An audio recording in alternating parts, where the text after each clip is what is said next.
Good morning, everyone.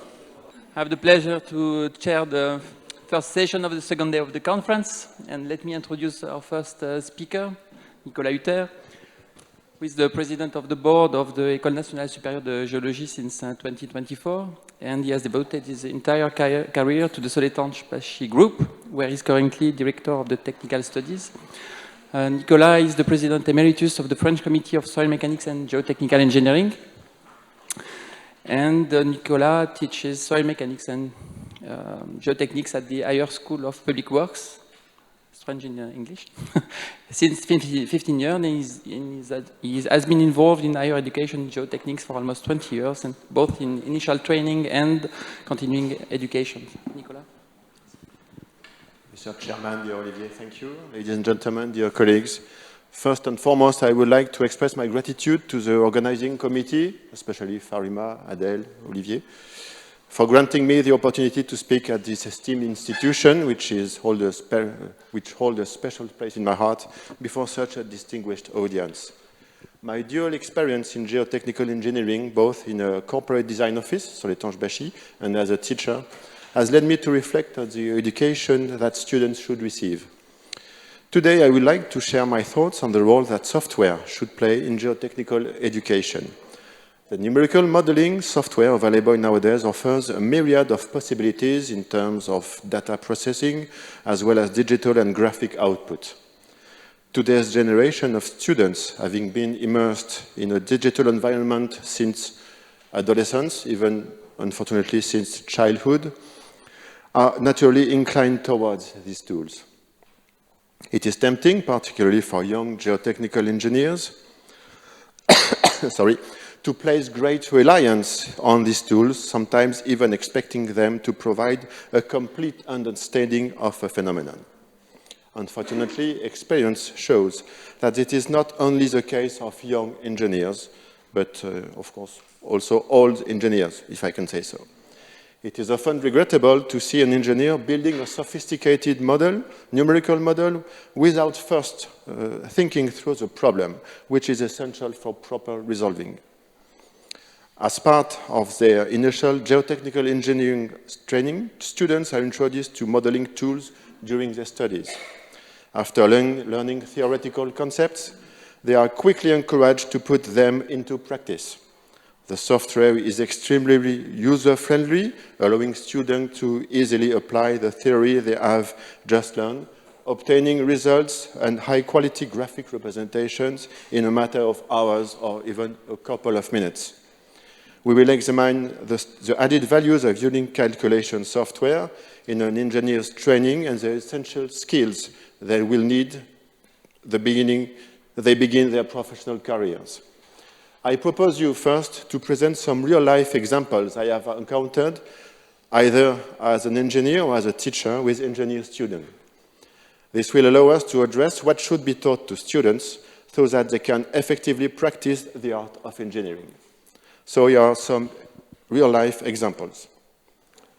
The first example is this one. A contractor responds to a call of tenders.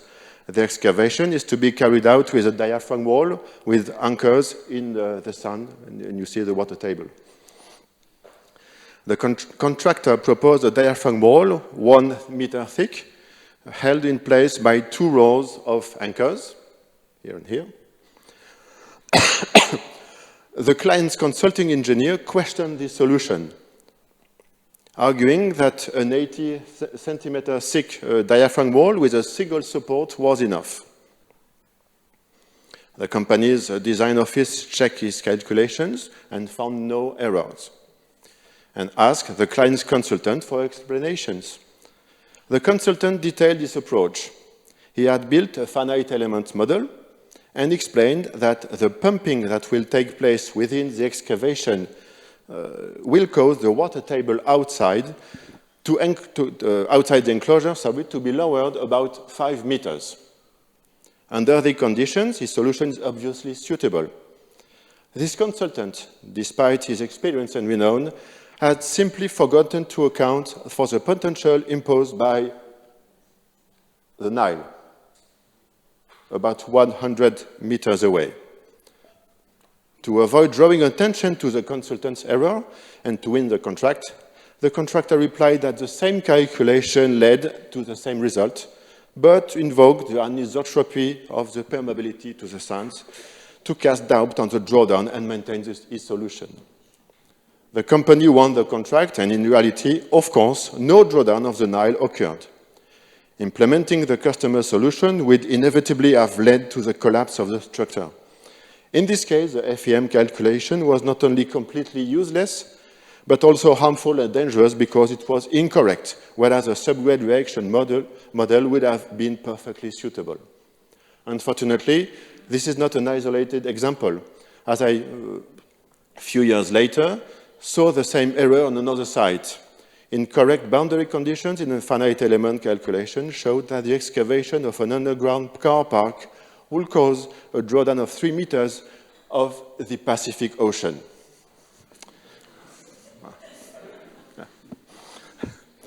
To solve this kind of problem, students have, of course, learned the hydraulic characterization of soils and general principles and equation of flows, etc. Emphasis must be then placed on boundary conditions and the physical meaning of the results. The correct way to approach this problem is to first have the students draw a flow network by hand. By drawing such a network, the engineer student would have naturally imposed the correct potential of the Nile. If we then have them create an FEM model and then do not impose the correct potential outside the watertight enclosure, they can begin a fruitful reflection. That was for the first example. The second example is an excavation carried out using a strutted diaphragm wall. Here, the diaphragm wall and the struts. The excavation is rectangular, except for a square overhang here. Here. During earthworks, instrumentation revealed that the deformation in the diaphragm wall was significantly greater than those predicted in this particular corner, necessitating the reinforcement of the buttress. Elsewhere, deformations were of similar magnitude as those predicted by the model. Faced with this discrepancy between forecast and reality, the engineer decided to build a 3D finite element model that took the phases into account, etc., etc. This took several days of calculations, at which point he realized that there were indeed more displacements than predicted in the problematic area. If this engineer has drawn up a simple force balance diagram at the design stage, he would have realized that his bracing system was poorly designed. Resultant thrust here is unbalanced. This simple reasoning, which does not require any software, would have avoided problems along with resulting increase of costs and delay on site. That was the good design for strutting. It should be emphasized that engineer merely noted the results of the FEM calculation without really looking for the cause of this unexpected behavior of the diaphragm wall. The only skill the engineer needs here are knowledge of the fundamental principle of statics and ability to draw a force funicular. Besides, it should be noted that if the thrust in the corner had not really been balanced, the diaphragm wall would have collapsed. This did not happen, fortunately, because the retaining wall, calculated as a juxtaposition of independent plan vertical beams, probably decided otherwise. On the one hand, the forces had to pass through the capping beam of the diaphragm wall and the joints between the panels of the diaphragm wall, which likely acted as a screen with greater inertia. On the other hand, it is probably that arch vaults were mobilized in the ground. This prevented the collapse of the support system at the cost of redistribution of forces, resulting in much greater deformation than expected, but without failure. Incidentally, here is a lesson for our students. To analyze the situation properly, we need to consider all the assumptions we've made, including, and especially including, the most common ones, which we tend to overlook. Here we have a classic, if I can say so, problem of retaining wall. The student will learn the concept of thrust, abutment, and local equilibrium of the wall. it is fundamental that he also learns that beyond the equilibrium of the screen itself, we must ensure, without software, again, that all the forces present are well balanced. We are, of course, leaving the field of pure geotechnics, but this notion of general mechanics are essential. Let's go to the third example. Again, a real example. The project involves the construction of an underground metro station. In this type of project, as in many others, control of the soil structure interaction is, of course, essential. Incorrect assumptions can lead to erroneous load distributions or even load intensities. Some support reaction will be underestimated and others overestimated. And the structure may be needlessly overloaded or, on the contrary, disorders as deformations or excessive cracking or even accidents will occur. The project manager, the technical controller and the design office of the company carrying out the work discussed on the transfer of the loads via a column and slabs to the foundations. Especially, questions were raised about the support conditions at the head of the pile. In order to resolve the situation, the project manager asked the company to build a 3D finite element model, which, I quote him, would be the supreme judge.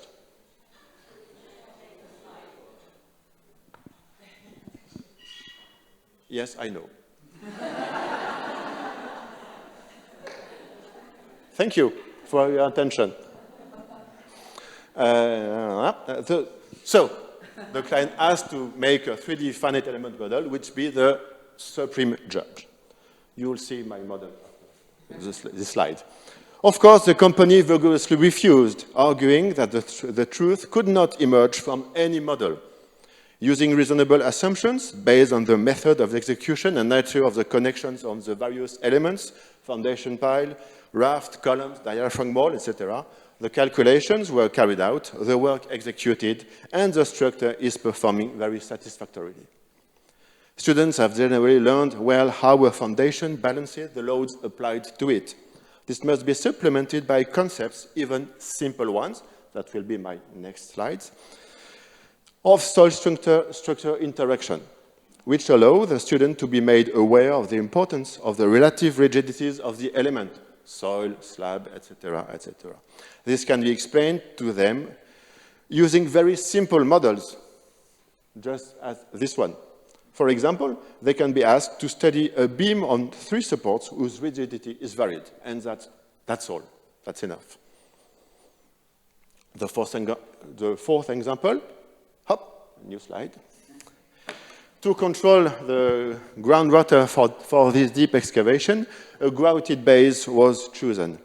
In order to estimate the flow rate, the company's design office carried out a simple vertical flow calculation through the grouted soil using the simple Darcy's law. V is K. The technical controller demanded an FEM calculation because he was not convinced by this simple formula. The company replied it was completely useless. The grouted soil being much less permeable than the natural soil, almost all the head losses will be concentrated in the grouted base. But to satisfy this requirement, however, it was necessary to carry out the requested numerical model, which turned out, as expected, to be completely useless. The flow rate was within a few % of the same as the one calculated by hand. Students learned how to calculate vertical permeability in a stratified soil.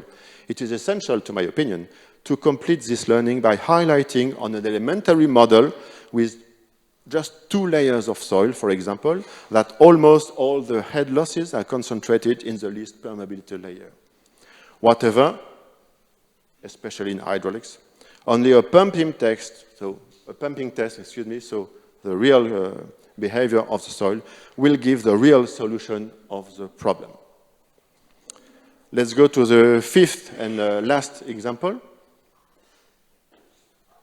One initial training course tackled with the problem of estimating of settlement induced by a load on a mass of soil, it is natural and logical to start with a theory of elasticity.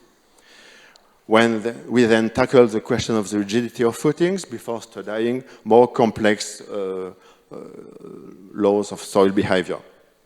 Of course, to illustrate this method in a linear elastic environment, students are asked to perform a few elementary calculations, either using analytical formulae by the laughing Boussinesque, or calculations, or using abacuses. Whether they have seen finite element calculations on the internet or during a training period in a design office, they are convinced that this method, which is more 150-year-old, has no place. Some even think that it is taught only because it is very useful for teachers to propose exercises easily to correct. As for abacuses, they are considered prehistoric. It is then easy to show doubtful students that this method is still relevant and that the art of engineering requires other skills to which we will return. My esteemed colleagues and friends, Dr. Fat Cuira and Dr. Alexander Lopez, showed during a scientific day of the French Society for Soil Mechanics and Geotechnical Engineering the simulation they have carried out to calculate settlements under the high-rise towers in the La Défense district near Paris. Results differ by 5 to 20% between an analytical approach and an FEM model, but by 100 to 300% if the soil deformation modulus is incorrectly estimated. As a synthesis of these examples, the above examples have in common that in each case, the software was used correctly, if I can say so. The engineer has correctly supplied the data of the software to the software, runs the calculation, and obtains the results. The problem arose because not enough thought was given to the design of the structure, incorrect strutting within. The data were not correctly defined, boundary conditions. The results were not analyzed correctly, excessive drawdown. The software is expected to do the analysis, replacing the engineer's thought process, the supreme judge of the finite element model. Besides, the engineers involved failed to use their knowledge to understand the problem through simple reasoning. We can now address the fundamental concepts that should be taught. For this, it is necessary to question the role of the engineer, a concept that is unclear to many students. An engineer must respond to a given problem within a given time frame at a reasonable cost. To do so, the engineers had to make a number of simplifying assumptions, without which they cannot find a solution unless they devote energy and time that are incompatible with the world of engineering and building. These assumptions must be, of course, reasonable. Too pessimistic, they lead to excessive consumptions of materials and put a strain on projects. Too optimistic, they can lead to disruption or damage. This is a particularly complex task for geotechnical engineers, which have to deal with the materials that did not create soil. To achieve this, engineers need to draw on a whole range of assessment skills, especially when using calculation software. What follows is, of course, not exhaustive. A very solid and comprehensive theoretical and technical base is needed. These fundamental and insertion skills are required by students at engineer schools and universities. A permanent dialogue with the industry is necessary to ensure that the courses are consistent with its needs and are up to date with the types of structures being built and the technological advances being made by companies. And this dialogue between universities and industry works very well. It is essential to know how to reduce any problem to elementary cases. The geotechnical engineer must have in mind simple elementary cases of which he knows the analytical solution. This will allow him to quickly check that the digital model he designs works well. Even before questioning the relevance of the model, make sure that we understand how the software works. The last one, let's not complicate what is simple, and let's simplify what is complicated. Of course, simplifying does not mean adopting simplistic reasoning, which the theoretical foundations acquired by the students at school should help them avoid. Hydraulics provides a good illustration of this principle. Any problem of drawdown under a retaining screen must be able to be reduced by means of suitable simplifications to typical flows. This allows, for example, to determine very quickly the limits of variation of the flow values. If the numerical model gives other values out of range, the engineer must check his data and his model. Let's take the case B with a downward vertical flow. It is very useful to show students that in simple cases, one can have a good estimate of the flow rate by drawing the flow net by hand on the left, or by using an appropriate abacus, for example, abacus by Jean Mandel in 1951. Both methods giving similar result as an FEM calculations. This allows, among other things, to make them aware of the essential problem of boundary conditions we've seen before. It is very useful and quick to artificially increase the permeability contrast between layers. By doing this, the engineers knows or should know where the water will preferentially pass and will check how the software reacts and verify that the results are then comparable to known analytical solutions. All this should allow engineers to detect the aberrant results, whether they are different from those than one expects or that shock because compared to a similar design made previously.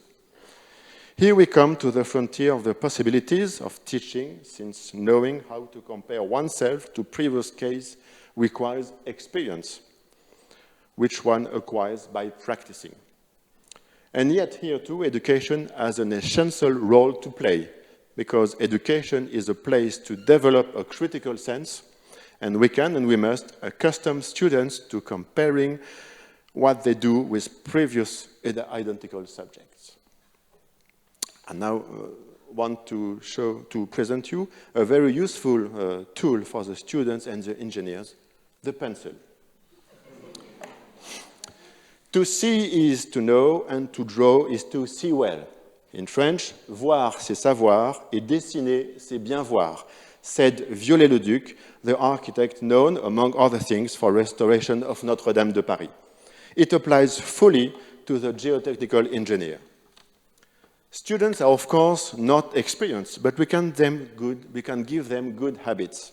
When geo-engineers join our design office, they are shocked when they are asked to draw to scale, and always to the same scale, the retaining walls that they calculate. They realize after a few months that this simple method allows them to acquire orders of magnitude. If a drawing is very different from what they have already encountered, the question must be asked. Either this is explained by a very different condition, nature and resistance of soil, geometry, etc., or by an error. This fundamental notion of order of magnitude, of comparison, is essential and naturally finds its place in teaching. This drawing step is obviously an essential before starting to build a digital model. Drawing at the same scale also gives an idea of the geotechnical context. On the right, a modest excavation in the well-known Paris sedimentary basin. Please note this very pretty hand drawing. On the right, a 35 high retaining wall on the hillside in Monaco. Now let's draw them on the same scale. We know straight away that we won't be spending the same intellectual energy on the two projects. As we say in French, don't take a hammer to kill a fly. When an engineer comes to me with a problem and hasn't made a drawing, I first refuse to respond. I ask him to do it in front of me, which forces him to lay out all the necessary assumptions. Only then do we think together. Let's go back to software. Students are always astonished when they are told that the result of software must be known even before the calculation is launched. Or, to be more precise, that we must understand the behavior of what we are going to model and the order of magnitude of the results before building the model. I also gave the example of professional social networks, LinkedIn. We often see an engineer proudly showing a 3D finite element model. The reactions of the followers are enthusiastic. Oh, great job! It is then necessary to indicate that having built a digital model is no way prejudges its relevance. Software and calculation software and learning. The acquisition of the skills that we have just described will allow us to forge the art of the engineer, which goes well beyond calculation and modeling. This learning does not require any software. Moreover, it seems to me that physical models are more educational than digital models. I am thinking, for example, of the Schnebeli physical model, so there to my friend Farima Masrouri, or the very fine teaching videos you probably know by Professor John Burland. I thank Farima to make me discover them. I am so happy.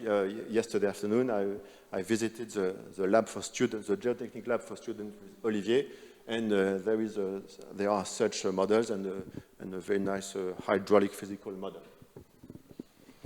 Calculation software can be used in an elementary case to highlight the sensitivity of parameters, always keeping in mind being able to compare the results with those of an analytical approach. The use can also help to raise students' awareness of the importance of different parameters by varying them rapidly. The manipulation of the software is within the reach of any engineer. The real added value of learning includes warnings, the precautions that the engineer must respect when using software. Software can be used, or could be used, or may be used, or should be used, I don't know, to construct new abacuses, very practical tools that should probably be brought up to date. I cannot resist the pleasure of showing you two magnificent abacuses established over 60 years ago by the Soletanche Bachy Design Office. Building new abacuses, thanks to softwares, would have the educational interesting of asking students to think about the physical phenomenon, its modeling, and the dimensionless parameters necessary to construct the abacuses. Without going as far as constructing abacuses, the software is useful for its speeds in performing parametric studies. This is also a method frequently used in design offices. Finally, in the context of a more advanced specialization of geotechnics, the software is of course useful for exploring more sophisticated behavioral laws, for example, as you know. That leads me to the art of engineering. It is all these skills that are covered by the art of the engineer. By relying on solid theoretical and technical basis, knowing how to pose reasonable hypotheses, building a model and ensuring its proper functioning while keeping principles and orders of magnitude in mind. Professor Henri Camphor was the technical director of Soletanche from 1946 to 1975. We can see him discussing with Terzaghi. He used to say, to solve an underground hydraulic problem, an engineer has a number of formulae at his disposal. How do you choose? If the engineer is good, the formula is good. Otherwise, it's not the good formula. The same goes for numerical models. If the engineer is good, the model is good. Formulae and calculation software are only tools at the service of engineering. The engineering student will have to learn to use simple tools with proven methods and results. He will only have to use more sophisticated tools after careful consideration if the physics or certain specific aspects of the project require it. The last essential phase, which is not the subject of this lecture, is of course the confrontation of the real behavior of the work with the expected one to validate or modify the hypothesis envisaged. The examples given show that the errors made did not come from poor handling of calculation software, but from lack of control, errors in reasoning or modeling. In addition to the essential theoretical foundation provided to engineer students, teaching about software should therefore be devoted not to its use, but to methods for verifying the relevance of the hypothesis and the consistency of the results obtained. I have only mentioned software here. All the conclusions apply, of course, and even more importantly, to the use of artificial intelligence. To conclude, here are the main principles that students and engineers should always bear in mind. Relevance of the hypothesis and results is essential. Always compare the results with reality. I made some Latin when I was a young student. Natura enim non nisi parenda vincitur. Nature is to be commanded must be obeyed. You probably know all this sentence by Francis Bacon. Soil never went to school. It doesn't read the models. And one of my favorite sentences, engineers are allowed to think. Ultimately, we need people who practice the art of engineering rather than virtuosos of digital modeling. Lastly, I'd like to dedicate this lecture to two great engineers, Professor Claude Auvard and Professor Jean-Louis Proust, my soil mechanics and geotechnical engineering teachers, with whom I then had the privilege of working at Soletanche Bachy. Their teaching continues to nourish me every day. I thank you for your attention.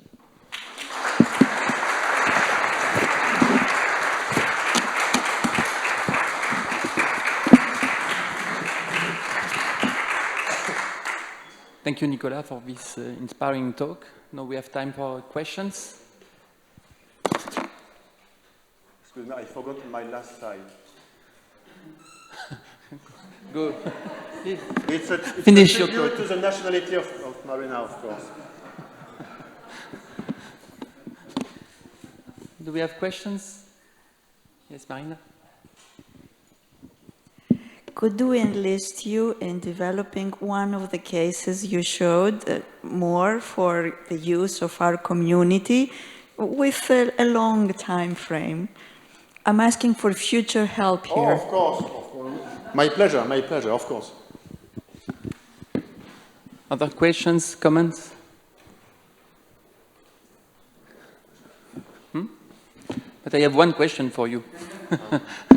It's not just a comment regarding how to teach the students to carefully use the numerical modeling, because you showed there is one way showing what can go wrong, like you showed in the beginning, or maybe comparing the efficiency of numerical modeling or doing by hands, like for the flow of water. So what's the best strategy? Bad examples or? I think the best strategy is the pencil strategy. I think so. I think so. It's like you draw the flow, etc., etc. You can check every point of the. So it's good news for the head of the school, because it means we don't have to renew the. No, it's not that expensive. The informatic rooms. So we have budgets for. It's not that expensive. This is why. Other comments, questions? Okay. Yes. No. This is the official. So, thank you for the very important lecture. How often in your company, or do you experience that this could be addressed with internal peer review? And what are the processes that you establish to peer review software outputs? So, my experience in my design office is, again, I'm a little maniac, is the pencil. We always need to check by drawing what we calculated. And it's a so efficient method. And where experienced engineers, when a young engineer comes with a new project, with a piece of paper, we see, and just very quickly, no, that's wrong. There is an error. Or it's a soil from Mars or from Neptune, I don't know, or it's not, or you made a mistake. And the young engineer doesn't understand. And we check every hypothesis, and then it's, oh yes, I've forgotten this and this and this. That we do so every day in the design office, and it is a more efficient way to check. And after then, we go in the software and we check the hypotheses, the law of behavior, etc., etc. It's a more efficient way we found. Let's come. I don't, do we have time?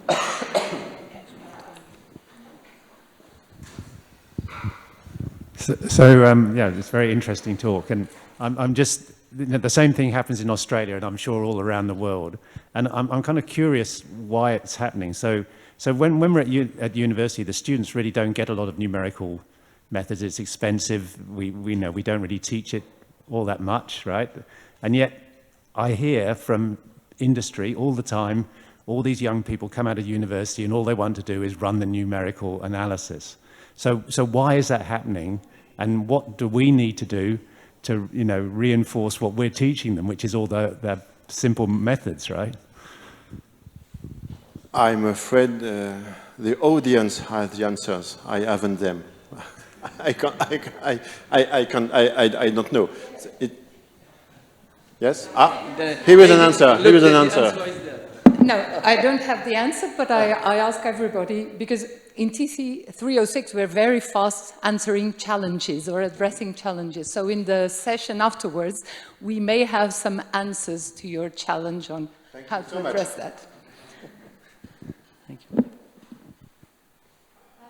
Yeah, just I could perhaps contribute just a little on that use of FE analysis in industry.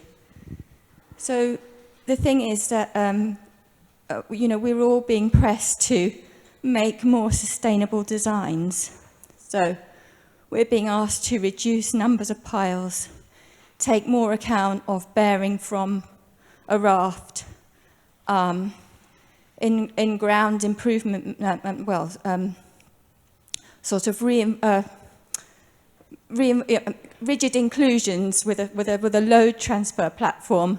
You know, we're being asked to refine that. So all the time we're looking at ways to reduce quantities of materials, but still stay with something that's properly engineered. So for instance, you know, with a piled raft foundation, we as geotechnical engineers, we might not mind if we've, you know, 100 mil of settlement instead of 10. But what's important is the structure that's sitting on top of it. So you have to be really careful in capturing variabilities and impact of those variabilities on whatever it is that's going to sit above our foundation. And I think that's why numerical modelling is becoming more and more widely used. It's to produce as efficient designs as we possibly can. But that's where, as you just said, the huge importance of understanding what it is that you're looking at as an engineer is even, well, it's as important as it ever was. I've seen a couple of years ago calculations made by finite element method on a raft on stone columns, and the result was an estimate of a settlement about 1 nanometer. That's it. That's it.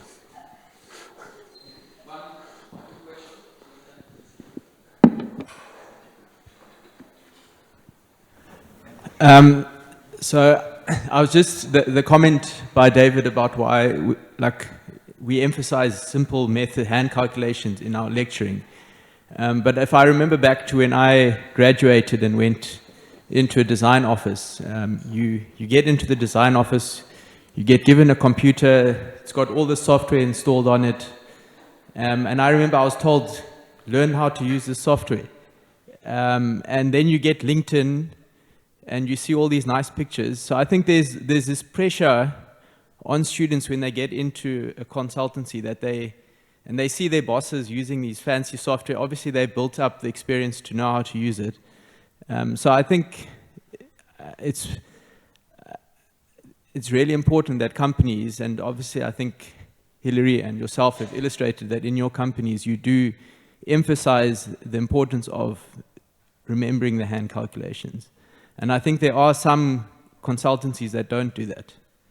And I think really, I don't know what more we can do.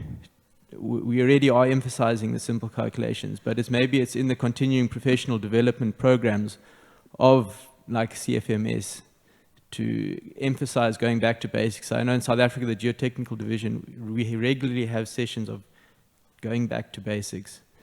One last comment. Thank you. Maurice Bottiot from Franklin Foundations. Hello. Thank you very much. Very interesting. And I want to contribute in the same thing from the industry perspective. I think one of the reasons to answer the question why we jump to that is, first of all, laziness.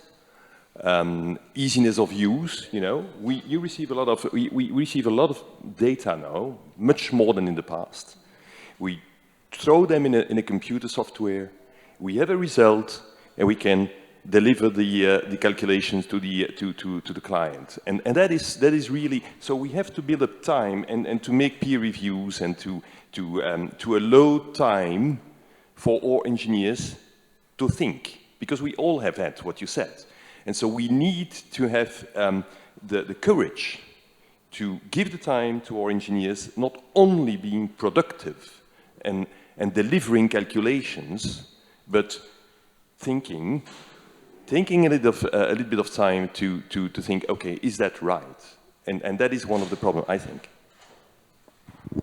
Thank you very much. We're going to move to the next speaker. Thank you, Nicolas.